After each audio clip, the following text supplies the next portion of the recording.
Now, newly elected FIFA Council member and also president of the Nigeria Football Federation, Amaju Pinnick, is live on the news. Let me start by congratulating you on your elections into the highest decision-making body in football globally. As a FIFA Council member, what are your projections for African and Nigerian football? Yeah, thank you very much. First, I'd like to correct a very wrong impression being handed around,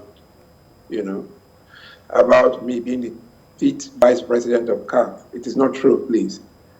It is not, I don't know where that story came out from, Yes, it's true that we created more spaces for some more vice presidents.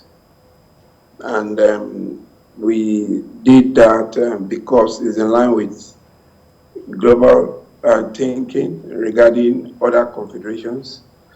CONCACAF, they have about 5 vice presidents. UEFA, even as small as CONMEBOL, they have 3 vice presidents. So we decided to do that just to take care of some of the situations, like the linguistic difference, differences in Africa.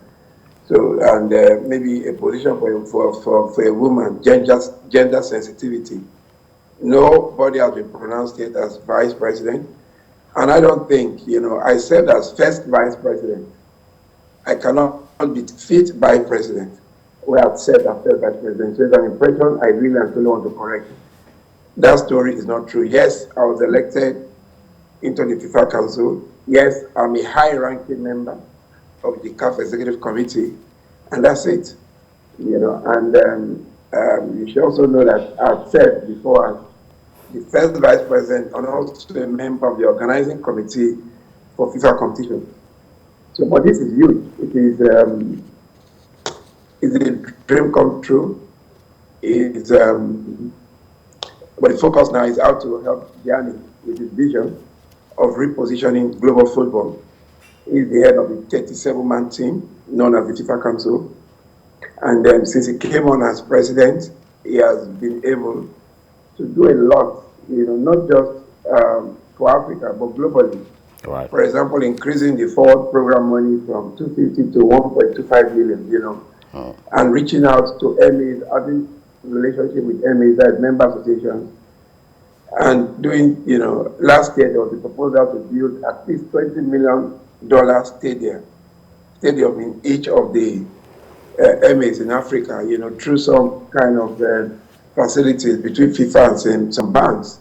Right. Because we noticed some countries in Africa do not have very good playing pitches. So there are a lot that we need to do. They're coming to Africa. I was elected by Africa representative. Right. All right. So we are almost a member of, not just a regular member now, but a very high-ranking member of the CAF school. That's a very, Mr. Amaju. So we need to also help. Allow me to jump in here quickly because of our time. It's a very good news. You led the revolution in African football that saw the emergence of Ahmed as the CAF president 4 years ago. But Mr. Ahmed is currently under a ban for misconduct.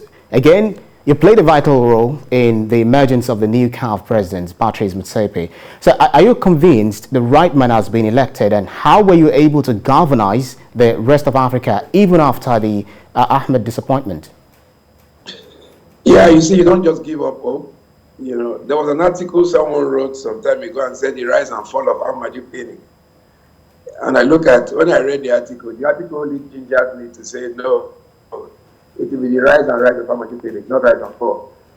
And of course, they have to go back to your drawing board and map out strategy and how to come out again and come out clean. When you have integrity on your path, you are constantly vindicated. I don't want to talk about Ahmad, it was an experiment that went south. Now, we don't want to make that mistake again, and that's why I was going to run for the presidency of CAF. Everybody was ready, Nigerian government was ready. All my crew in CAF, they were ready. But when I saw somebody with superior qualities that I could not stand shoulder to shoulder with in terms of even political sagacity, business acumen, connection, there's no way. So I decided to collapse my political structure in CAF and queue behind them. So we want to believe we are not God. or want to believe that Patrick Motsepe will change the face, of football in the continent. Because if you see two things personifying, integrity and performance. So in terms of integrity, his name is untainted. In terms of performance, you can see his growth from 2008 when he was called the first black billionaire through his mining, one of the biggest miners in the world, till today. It's been a steady meteoric rise for him. And for you to get to that point, there are a lot of things that you would have done, for you to achieve that. There are a lot of strategies you have put in place. So we're looking at him bringing those strategies to football. In terms of proper football, and we have a team. It's not just a move for our guy. Is the Director General budget for the whole of Morocco. So you can imagine, you can see even Senghor. Senghor is a lawyer, he's a mayor in Senegal. Then Yaya is a very successful businessman in Mauritania. So we're all bringing all these experiences to bear. And we focus now, and we've all agreed. Absolutely. Is to reposition CAF. How do we want to do that? Creating a living environment for us to have proper infrastructure, proper organization, proper governance, and so that when you see somebody like, what's his name? For example, like Messi, you could see a video of Messi when Messi was 2, 3, 4, 5 years old. Yeah. Because he played under an environment that was very conducive. Mr. Amaju. Proper footballing structure. Mr. Amaju, I'm afraid we have to wrap it up now. We'll definitely continuously talk to you on this new appointment, and it's a very good news for Nigerians as a whole. Newly elected FIFA Council member and also President of the Nigeria Football Federation, Amaju Pinnick, thank you so much for speaking with TVC News, and congratulations.